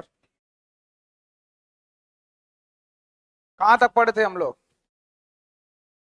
यहीं से होगा ना 104। चलिए स्टार्ट करते हैं। बिरसा मुंडा की मृत्यु कब हुई थी? 1900 में। देखिए बिरसा मुंडा के संदर्भ में बहुत सारा प्रश्न जो है पूछा जाता है, बीपीएससी के लिए थोड़ा फेवरेट क्वेश्चन है ये, जो आप लोग पढ़ते हैं। पेन है कोई? पेन जब आप लोग पढ़ते हैं जनजातीय विद्रोह, जनजातीय विद्रोह, जब आप लोग पढ़ते हैं कोई जन आंदोलन, आप लोग पढ़ते हैं सिपाही विद्रोह, ये जनजातीय विद्रोह अगर हो रहा है तो इसका मतलब कहां पर होगा, क्या क्या पॉइंट हो सकता है इसमें? जनजाति लोग का जुड़ाव किससे होता है? मूल रूप से अपने क्षेत्र से, अपने क्षेत्र से। और क्षेत्र में उसका आ जाता है क्या? भाषा। क्षेत्र में आ जाता है क्या? उसका प्राकृतिक आवरण। प्राकृतिक आवरण का मतलब जैसे पेड़ पौधा है ना, झील, ये सब जितना भी जमीन, ये सब इसके अंतर्गत ही आ जाएगा, नहीं आ जाता है? तो प्राकृतिक रूप से प्राकृतिक संपदा जितना भी है उसको अपना भगवान जैसा यूज करता है कौन? ये लोग। क्योंकि इसी को बोला गया है आदिवासी। क्या बोला गया है? तो यहां से फिर क्वेश्चन पूछेगा कि सबसे पहले आदिवासी शब्द का प्रयोग किसने किया था? ठक्कर बापा। कौन किया था? ठक्कर बापा। तो आदिवासी शब्द का प्रयोग सबसे पहले ठक्कर बापा। तो ये जनजातीय लोगों के द्वारा या तो जमींदारों के खिलाफ, क्योंकि जमींदार भी कम परेशान नहीं करते थे इन लोगों को, या फिर ब्रिटिश हुकूमत के खिलाफ, ये हमेशा आवाज उठा गया। इसी आवाज को नाम दिया गया चैप्टर के अनुसार जनजातीय विद्रोह। उसमें से एक है आपका मुंडा विद्रोह, जिसके प्रणेता थे कौन? बिरसा मुंडा। तो बिरसा मुंडा के बारे में हम लोग थोड़ा सा डिटेल्स करेंगे। तो सबसे पहले लिखिएगा आदिवासी शब्द का प्रयोग, दो चार पॉइंट जोड़ दीजिए। आदिवासी शब्द का प्रयोग, आदिवासी शब्द का प्रयोग ठक्कर बापा के द्वारा किया गया था। आदिवासी शब्द का प्रयोग ठक्कर बापा के द्वारा किया गया था। लिखे? फिर लिखे बिरसा मुंडा, बिरसा मुंडा ने, बिरसा मुंडा ने अंग्रेजों के खिलाफ, ठक्कर बापा, अच्छा धीरे धीरे बोले, आदिवासी शब्द का प्रयोग सबसे पहले ठक्कर बापा ने किया था। ठक्कर बापा ने था। हो गया? उसके बाद दूसरा पॉइंट लिखिए, बिरसा मुंडा ने, बिरसा मुंडा ने अंग्रेजों के खिलाफ 1899 से 1900, 1899 से 1900, बिरसा मुंडा ने अंग्रेजों के खिलाफ 1899 से 1900 में उलगुलान आंदोलन की शुरुआत की थी। इसी को बोलते हैं उलगुलान। यहां लिख दे रहे हैं, देखिए, उलगुलान आंदोलन की शुरुआत की थी। सारा पॉइंट एक बार में लिखा दे रहे हैं, इसके बाद जो स्लाइड आएगा 4-5 क्वेश्चन उससे बन जाएगा। उलगुलान विद्रोह की शुरुआत की थी। कौन सा विद्रोह? उलगुलान विद्रोह की शुरुआत की थी। नेक्स्ट पॉइंट लिखिए, उलगुलान का अर्थ, उलगुलान का अर्थ महाविद्रोह होता है। महाविद्रोह। उलगुलान का अर्थ, उलगुलान का अर्थ महाविद्रोह होता है। मतलब विद्रोह का बड़ा रूप क्या बोलते हैं? महाविद्रोह होता है। नेक्स्ट पॉइंट लिखिए, यह विद्रोह, यह विद्रोह सामंती व्यवस्था, यह विद्रोह सामंती व्यवस्था, यह विद्रोह सामंती व्यवस्था, जमींदारी व्यवस्था, जमींदारी व्यवस्था, यह विद्रोह सामंती व्यवस्था, जमींदारी व्यवस्था और अंग्रेजों के, और अंग्रेजों के खिलाफ था, और अंग्रेजों के खिलाफ था। सामंती एक बार और बताए थे, जो किसी के अधीन रहकर काम करता है ना, उसको क्या बोलते हैं? सामंत करते हैं। फिर लिखिएगा बिरसा मुंडा का या विद्रोह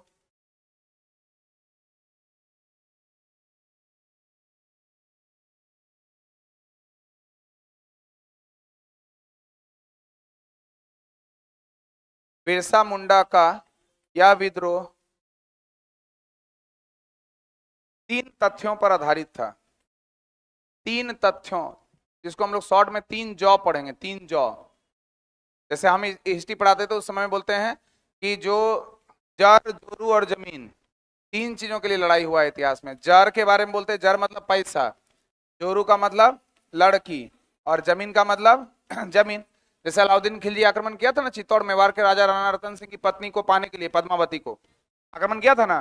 सिर्फ एक ही कारण था, क्योंकि अलाउद्दीन खिलजी को लगता था कि दुनिया की सारी खूबसूरत लड़की उसके पास रहे, इसलिए ना आक्रमण किया था।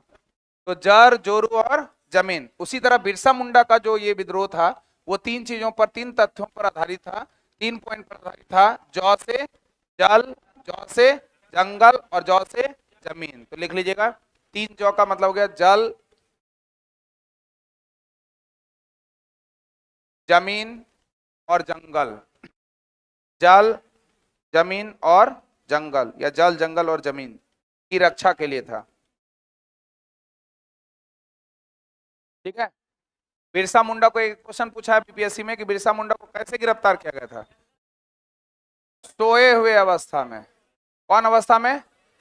तो लिखिए, बिरसा मुंडा को सोए हुए अवस्था में गिरफ्तार किया गया था। बिरसा मुंडा को सोए हुए अवस्था में गिरफ्तार किया गया था। सोए हुए अवस्था में गिरफ्तार किया गया था।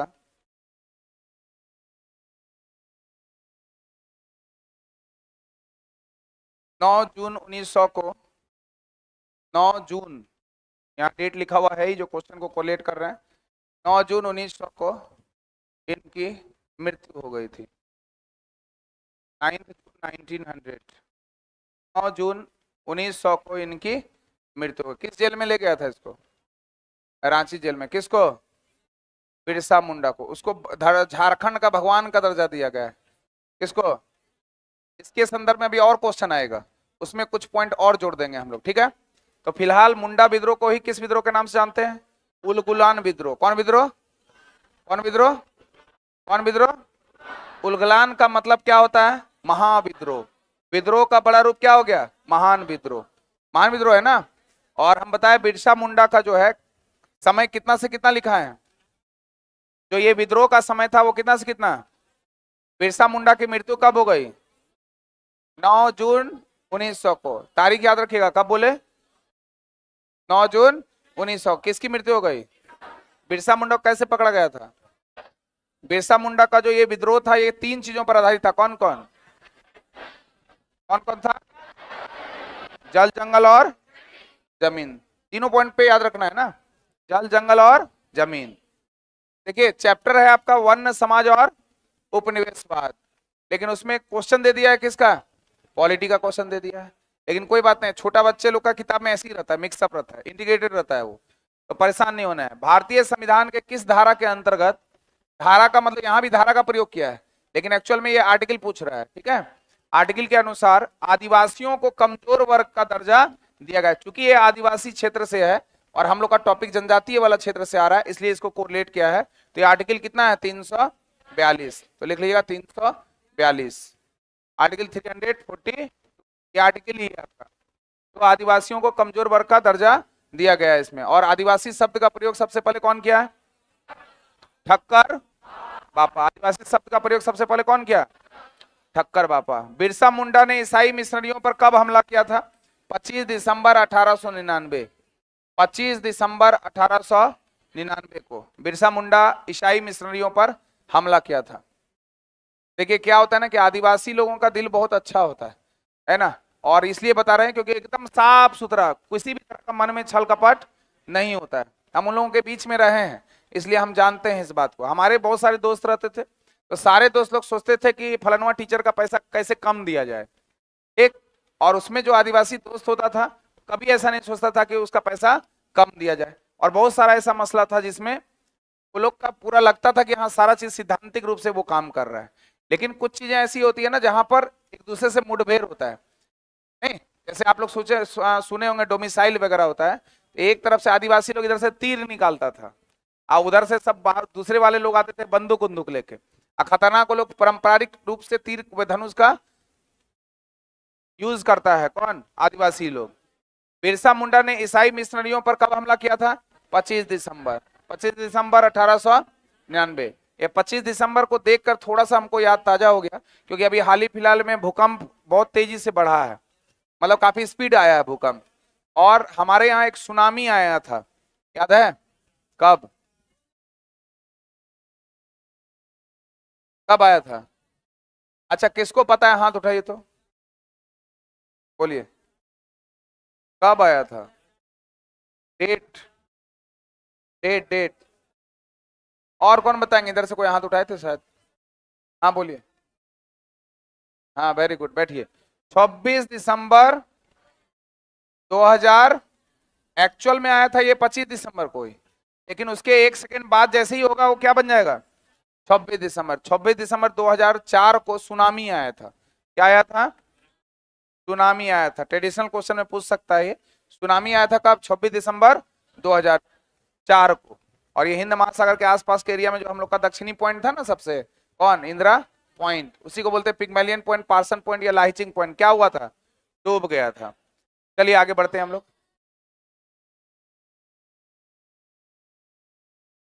बोला जाता है कि हाँ आएगा भी, उसके बारे में और डिटेल्स करेंगे। कहा जाता है कि जेल में जैसे उनको रखा गया था ना, वहीं पर उनकी मृत्यु हो गई थी बीमारी के कारण। आदिवासियों के लिए किस वर्ष वन सेवा का स्थापना किया गया था? 1864। वन सेवा कब? 1864। किसके लिए? आदिवासियों के लिए। फिर वन सेवा जब पॉलिटी वाले में पड़ेगा तो उसमें अलग आ जाता है, अखिल भारतीय सेवा के अंतर्गत आ जाता है। पढ़े हैं अखिल भारतीय सेवा? भारतीय वन सेवा नहीं आता है? कितने लोगों को पता है? इधर से भी हाथ उठाए तो उठा के रखिए। हाँ बताइए, अखिल भारतीय सेवा कितना आर्टिकल में है? बैठिए, आप बताइए। ठीक है। अखिल भारतीय सेवा, ऑल इंडिया सर्विसेज कितना आर्टिकल में है?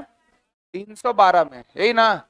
जिसके अंतर्गत आईएएस इंडियन एडमिनिस्ट्रेटिव सर्विस, भारतीय प्रशासनिक सेवा, IPS Indian police service, IFS Indian forest service, forest मतलब वन सेवा, यही ना? और यूपीएससी स्टेट लेवल पीसीएस रहेगा तो 315। तो आदिवासियों के लिए किस वर्ष वन सेवा किया गया था? 1864। इन लोगों के लिए क्या होता है देखिएगा आप, एक आप जो चिपको आंदोलन एक सुने होंगे, जो पेड़ों को काटने से बचाने के लिए क्या गया, सुंदरलाल बहुगुणे उसके प्रणेता थे, पढ़े हैं सब। अब वो समय खत्म हो गया, अब ऐसा सुनते हैं ऐसी घटना नहीं, इसलिए अभी हमारे पास वन ज्यादा है कि कम? और ग्लोबल वार्मिंग ज्यादा कि कम? और मरेगा भी लोग जल्दी तेजी से। चेरी विद्रोह, इस एक्चुअल में ये चेरो विद्रोह है। चेरो विद्रोह का प्रमुख राजा कौन है? चूड़ामन राय। चेरो जो है आपका बिहार वाले क्षेत्र में, पलामू डिस्ट्रिक्ट है ना, पलामू अभी कहाँ है? लेकिन उस समय के अनुसार बिहार, ऐसे बोलेंगे वर्तमान में झारखंड, तो उससे संबंधित है कौन? चेरो विद्रोह। चेरो विद्रोह, अभी इस चेरो विद्रोह के बारे में डिटेल्स आने वाला है, इसलिए आगे बढ़ेंगे हम लोग। चेरो विद्रोह के बारे में वहां लिखेंगे, या लिखा दें? लिख लीजिए, अभी जगह मिल रहा है तो लिख लीजिए। चेरो विद्रोह, हेडिंग दे दीजिए चेरो विद्रोह। चेरो विद्रोह 1770 से 71 के दशक में हुआ था। 1770 से 71, 1770 से 71 में हुआ था चेरो विद्रोह। चेरो विद्रोह 1770 से 71 में कौन सा विद्रोह? चेरो विद्रोह। ठीक है, इसमें 2-3 फेज बटा हुआ है अलग अलग रूप में, तो लिखिएगा चेरो विद्रोह पलामू क्षेत्र में हुआ था। चेरो विद्रोह कौन सा क्षेत्र में हुआ था? पलामू क्षेत्र में हुआ था। पलामू,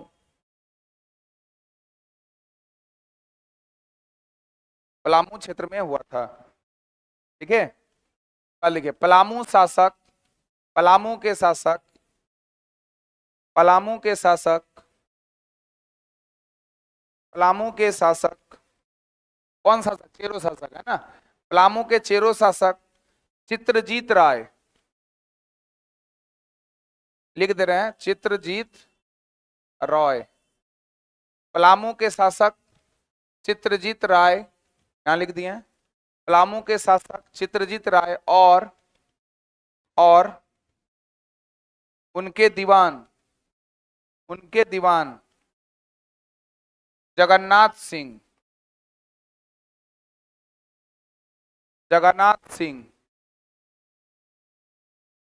चित्रजीत राय और उनके दीवान जगन्नाथ सिंह के द्वारा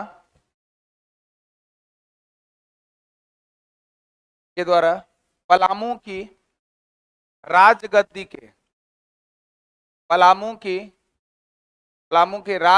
के दावेदार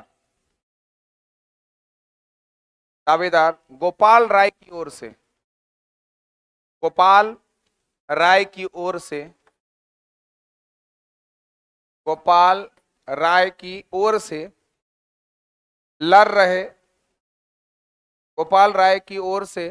लड़ रहे अंग्रेजों के विरुद्ध एक विद्रोह था।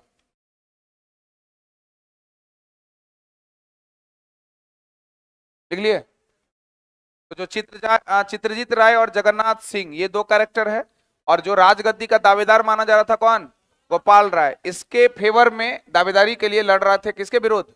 अंग्रेजों के विरुद्ध। मतलब एक क्वेश्चन हिडन क्वेश्चन है कि चेरो विद्रोह जो है किसके खिलाफ हुआ था? अंग्रेजों के खिलाफ। किसके खिलाफ हुआ था? अंग्रेजों के खिलाफ। चेरो है आपका पलामू वाला जो जगह देख रहे हैं ना, उस क्षेत्र में, झारखंड में। अब वर्तमान में झारखंड बोलेंगे, ऐसे वहां पर देता है बिहार। संथालों ने अंग्रेजों के विरुद्ध किसके नेतृत्व में विद्रोह किया था? तो चार भाई था ना ये लोग, सिद्धू, कान्हू और चांद और भैरव। तो संथालों ने अंग्रेजों के विरुद्ध किसके नेतृत्व में विद्रोह किया था? सिद्धू और कान्हू। अब इसमें कुछ पॉइंट जोड़ दीजिएगा। संथाल विद्रोह जिसे संथाल हुल के रूप में जाना जाता है, पॉइंट लिख लीजिए।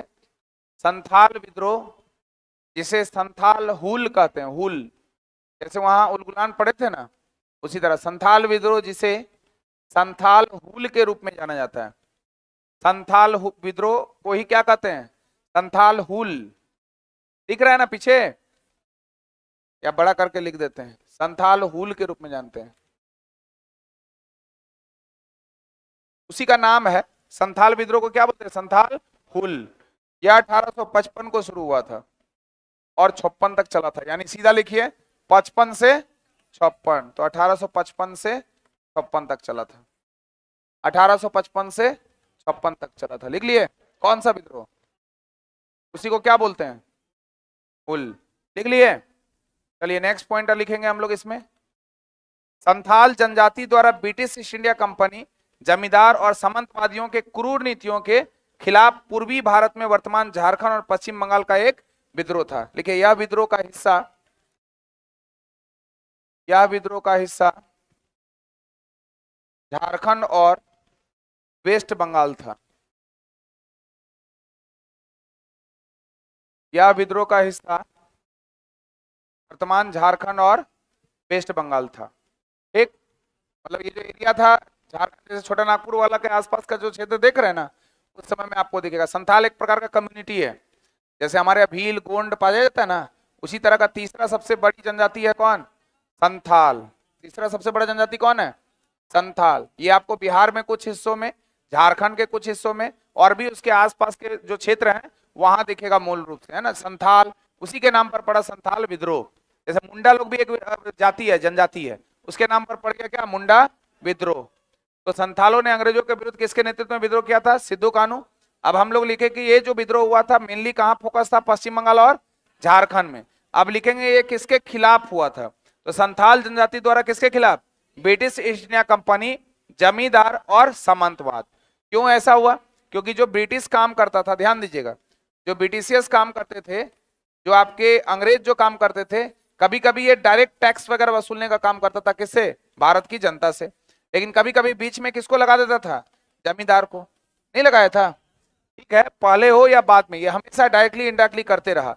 और एक समय जब आप लोग लैंड रेवेन्यू सिस्टम पढ़ते हैं, भू राजस्व व्यवस्था, तो उसमें 3 तरह का व्यवस्था आपको देखने को मिलता है। एक है आपका अस्थायी बंदोबस्त, एक है आपका रैयतवाड़ी व्यवस्था, और एक है आपका महालवाड़ी व्यवस्था। देखने को मिलता है ना। तो बीच में किसकी भूमिका बढ़ जाती है? जमींदारों की। तो ये ब्रिटिश जो है ये टैक्स लेता है किससे? जमींदारों से, और जमींदार टैक्स लेता है किससे? अंग्रेज से। तो अंग्रेज ये मतलब हिंदू किसानों से। तो ये आम आदमी या किसानों का दुश्मन पहले ब्रिटिश है कि पहले जमींदार? जैसे मान लीजिए कि आप लोग भारतीय लोग हैं, भारतीय किसान हैं, और एसके झा सर जी हो गए अंग्रेज थोड़ी देर के लिए, इसका वास्तविक जीवन से कोई लेना देना नहीं है। अब एसके झा सर आपके पास तो टैक्स लेने नहीं आएंगे, तो वो बीच में हमको बिचौलिया को खड़ा कर दिए हैं, जमींदार को। हम कौन है? जमींदार। हम आप लोग को मार पीट करके क्या ले रहे हैं? टैक्स। आपसे सीधा संपर्क सर का है। आपका संपर्क किससे? मेरे से। और मेरा संपर्क किससे? सर से। तो आपके द्वारा लिए गए टैक्स को हम पहुंचाएंगे कहाँ? सर बोले हमको 5 रुपया इस क्लास से हर दिन चाहिए, हम 5 रुपया लेकर जाएंगे, लेकिन हम इतना मेहनत फालतू का करेंगे, तो 5 के बदले कितना लेंगे? 10। 5 देना है, लेकिन कितना लिए? 10। तो इसमें आप लोग को अच्छा लगे? खराब लगेगा। तो आप लोग विद्रोह किसके खिलाफ कीजिएगा? मेरे खिलाफ। तो जमींदारों के खिलाफ विद्रोह करिएगा। कुछ ऐसा कंडीशन हो सकता है कि हम आपको समझा दिए, बुझा दिए, आराम से बहला दिए, फुसला दिए, तब बोलेंगे इसमें मेरा कोई गलती नहीं, ऊपर वाले का गलती है। तब आप किसका विरोध शुरू करिएगा? ऊपर वाले का। नहीं करिएगा? नहीं समझ में आया? आ गया?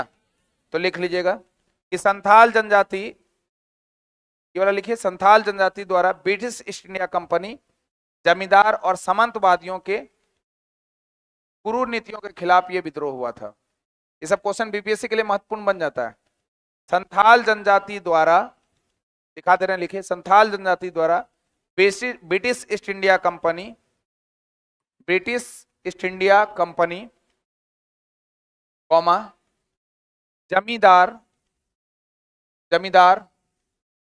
और सामंतवादियों के क्रूर नीति, सामंतवादियों के क्रूर नीतियों के खिलाफ, क्रूर नीतियों के खिलाफ पूर्वी भारत में हुआ विद्रोह था। पूर्वी भारत में हुआ विद्रोह था। ठीक है। अब इसमें 4 मुर्मू भाई थे, जिसका 2 चर्चा यहाँ एससीईआरटी किया है, लेकिन 4 भाई थे इसमें। एक का नाम था सिद्धू। क्या नाम था? क्या नाम बोले? सिद्धू। एक का नाम कान्हू, एक का नाम चांद, एक का नाम भैरव, और 2 जुड़वा मुर्मू बहन थी, फूलो और क्लियर ना? तो कितने भाई, कितनी बहन? 2। आप बोलिए तो कौन कौन था भाई? खड़े हो जाइए, देखना नहीं है। बहन कौन कौन था? बहन को भाई नहीं बनाइएगा। बहन कौन कौन थी? देखना नहीं है। नहीं ना बोल पाएगा, हमको पता है नहीं बोल पाएगा। बैठिए। क्यों नहीं बोल पाएगा? क्योंकि आपका ध्यान यहाँ है, आंख यहाँ है, शरीर यहाँ है, दिमाग यहाँ। तो जब हम बोलते हैं बोलने के लिए, तो सब लोग बेवकूफ है जो बोलते रहता है। बोलते हैं कौन किया था? तो सिद्धू और कानू बोले। आप सामने वाला बैठल रहे, नहीं बोलेंगे। सामने वाला बोला सिद्धू कानू बोलो तुम लोग, हम चुपचाप बैठले रहेंगे। तो याद होगा, बोलने से याद होता है सर। कंसंट्रेशन बाहर का तुरंत यहाँ पर फोकस हो जाता है। हम लोग बोलते क्यों है पता है? क्यों बोलवाते हैं पता है? क्योंकि कंसंट्रेशन हम लोग का अच्छा। एक्चुअल पढ़ाई वो होता है कि 5 बार बुलाया ही नहीं जाए, एक बार समझाए आपको समझ जाना है। लेकिन ये चीज हम लोग के अंदर कैपेसिटी अभी नहीं आया है। जिस दिन आएगा उसकी जरूरत ही नहीं पड़ेगी। 5 बार बोले कौन, बोले 5, बोले कौन, बोले 5, बोले जा रहे हैं। बीपीएससी का मतलब होता है एकदम गंभीर रूप से उसको सुनना और चीजों को अडॉप्ट करना। ठीक है, एक्चुअल जो होता है। लेकिन अभी हम लोग का कॉन्सेंट्रेशन सही नहीं है, बोल बोल के करवाना पड़ा, इसलिए हम लोग बुलवाते हैं खूब, इसलिए आप लोग को याद भी होता है खूब। अगर बुलवाना छोड़ दिया जाए तो याद खत्म। लेकिन एक्चुअल जो पीसीएस का स्टूडेंट होता है वो एकदम इसके विपरीत, ना कोई ट्रिक, ना कोई सीधा बार करेगा, किससे कौन सोचेगा, समझेगा, भावुक होता है। कभी भी पीसीएस का स्टूडेंट को देखिएगा या कोई टीचर को, गंभीर रूप से पढ़ाएगा वो। देखे हैं न्यूज चैनल वाला को, देखे आके बताते हुए 5 बार बुलाता है, भूकंप आया कहाँ? थाईलैंड। कहाँ? थाईलैंड। कहाँ? थाईलैंड। बोलता है? नहीं बोलता है। वो एक बार बोलता है कि अभी हाल ही फिलहाल में भयानक भूकंप का देखने को मिला, जिसमें जान माल की बहुत सारी नुकसान हुई। अब अगला पॉइंट, तब आपके दिमाग में बैठ जाता है कि अच्छा थाईलैंड में क्या है? भूकंप। नहीं होता ऐसा, बोलते ही नहीं है सब लोग। तो 4 भाई था, एक का नाम क्या था? क्या नाम था? एक का नाम क्या नाम था? एक का नाम क्या नाम था? और एक का नाम तो सिद्धू कानू चांद, सिद्धू कानू चांद, सिद्धू कान्हू चांद, सिद्धू कान्हू चांद। अब मुर्मू बहन कितना, मुर्मू बहन कितना, मुर्मू बहन कितना, कौन कौन, फूलो और, फूलो और, फूलो और, फूलो और, तो फूलो और झानो कौन थी, फूलो और झानो, झानो। अब चांद को फिर बहन में मत लगेगा। चार भाई कौन कौन, लिख लीजिए, चार भाई सिद्धो कान्हो चांद भैरव, और उसकी दो बहन थी, जुड़वा बहन थी, जिसका नाम है मुर्मू, फूलो और झानो। जुड़वा बहन लिख लीजिएगा, फूलो और झानो, फूल झाड़ो नहीं, सही है सही है, फूल झाड़ो। सिद्धो कान्हो से ही क्वेश्चन ज्यादा आएगा, चांद भैरव का थोड़ा कम आएगा, लेकिन बीपीएससी तो दे सकता है उसमें। ये चार भाई थे, सिद्धू कान्हू चांद और भैरव, और उसकी दो मुर्मू बहन थी, जुड़वा बहन, जिसका नाम था फूलो, आप याद रखिए, फूल झाड़ो।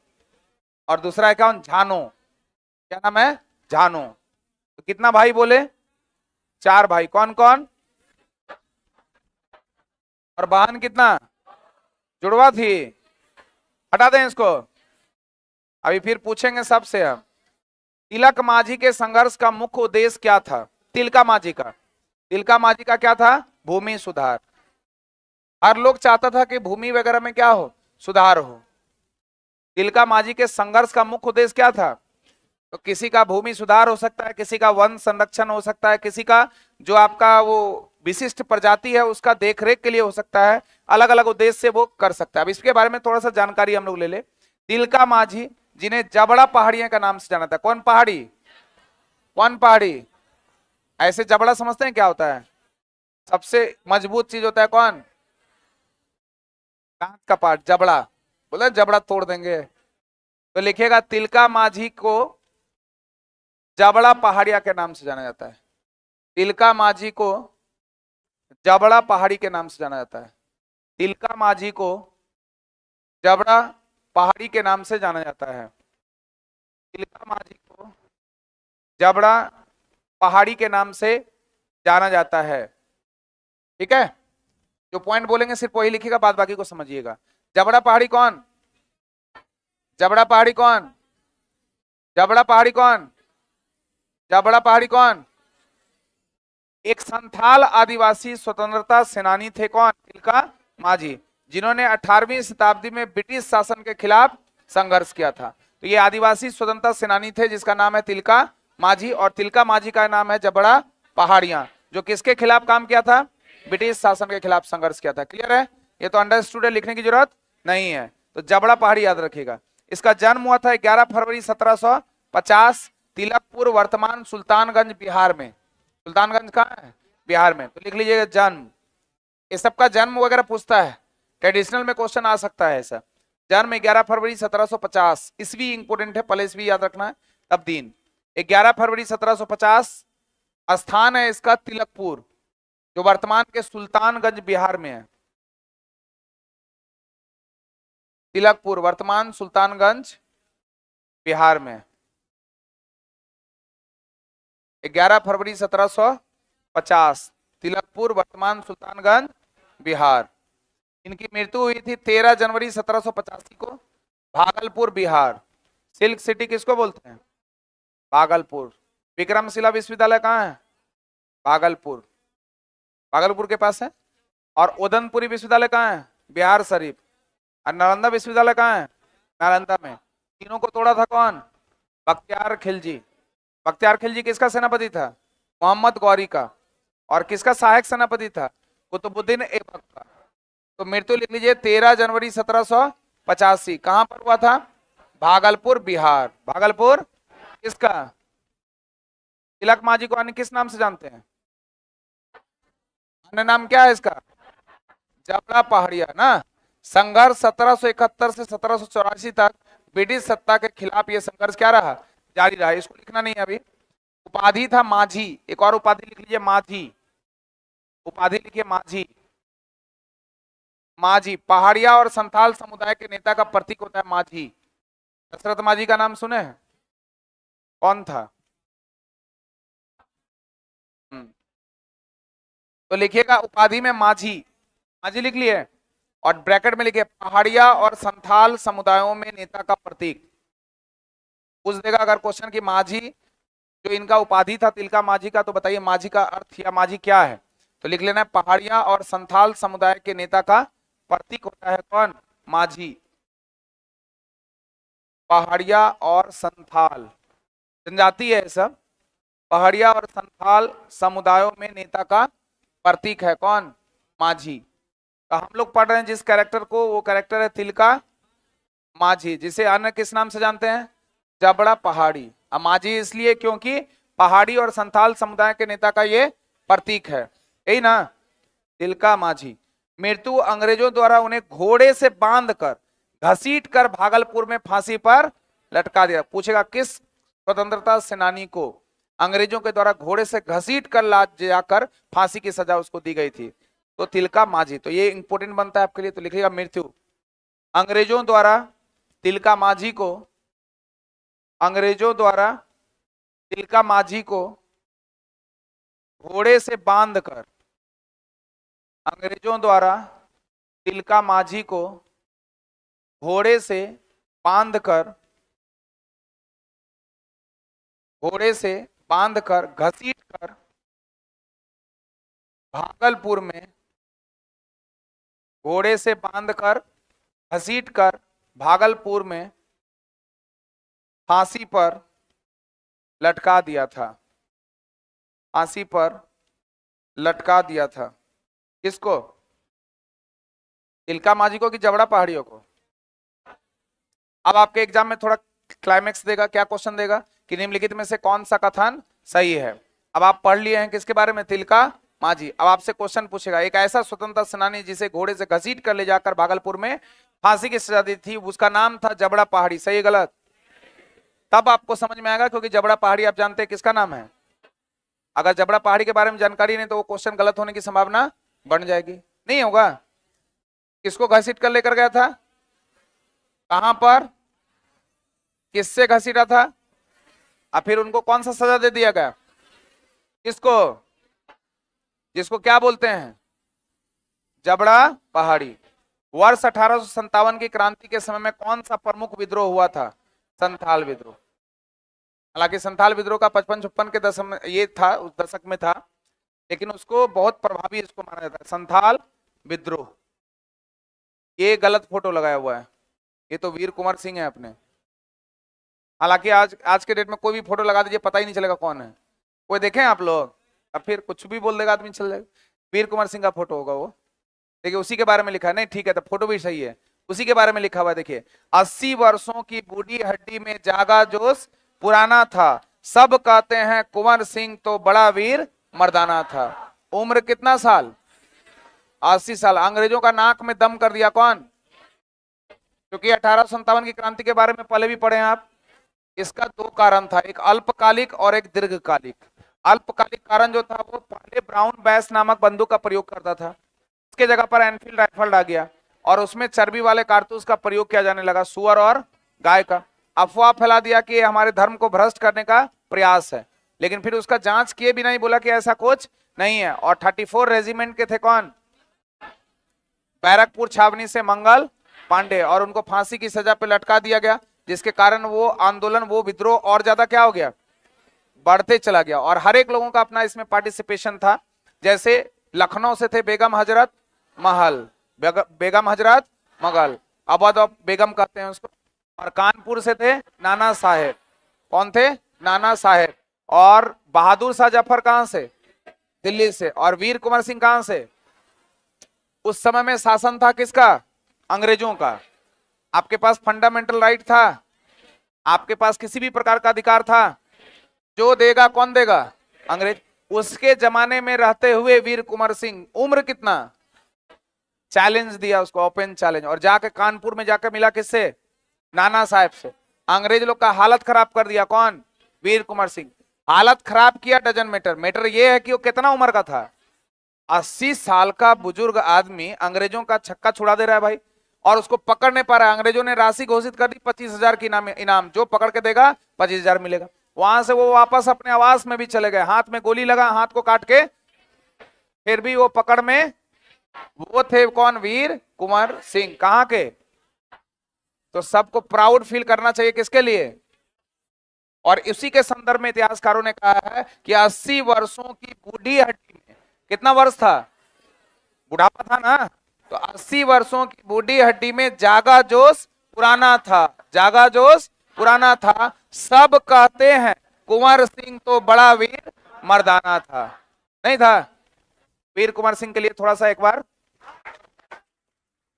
जबरदस्त आदमी थे, इनके बारे में जितना बोला जाए उतना क्या है, कम है। तो वीर कुंवर सिंह कहां से, जगदीशपुर आरा, आप यहां से बोल सकते हैं। और झांसी की रानी कहां से, एक से एक मिसाल आपको देखने को मिलेगा। झांसी की रानी भी खतरनाक थी, मनुकर्णिका नाम था उसका, मनु के नाम से जानी जाती थी ना। तो 1857 की क्रांति के समय में कौन सा प्रमुख विद्रोह हुआ था, संताल विद्रोह। आज हम लोग यहीं पर क्या करेंगे, वीर कुंवर सिंह में स्टॉप करते हैं, अगले क्लास में फिर करेंगे।